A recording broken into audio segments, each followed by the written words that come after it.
पूर्ण दारूबंदी, पूर्ण दारूबंदी,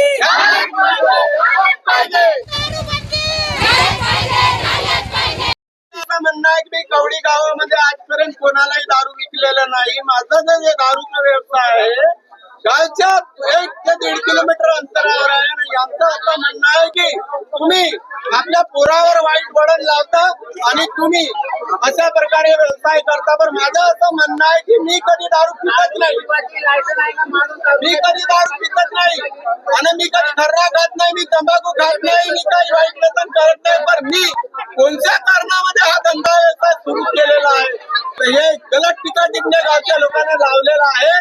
तर मला यांचं मान्य आहे की मला संपूर्ण गाव दारूबंदी पाहिजे.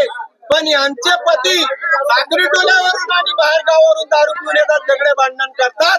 तर यांच्यावर बी ह्या विषयावर गावच्या नागरिकांनी चर्चा केली पाहिजे आणि लिखित लेटर पॅडवर त्याच्यावर फाईन आणि दंडित करण्यात आल्या पाहिजे असा माझा दृष्टिकोन आहे. मी शासनाच्या खिलाफ जाणार नाहीये आणि जे रवी ठाकरेजीने बोललेलं आहे की हा बहुत बडा तुर्रम खान नाहीये दारू विकणारा, मी स्वतःला म्हणतो की मी दारू विक्रेता आहे, बहुत बडा तुर्रम खान नाहीये.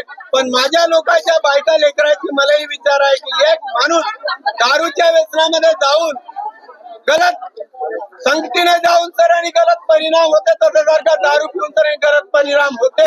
तशाच सारखा इतर नागरिकांवर दारू पिऊन गलत व्यवसायाची लत लागल्या नाही पाहिजे असं माझं म्हणणं आहे.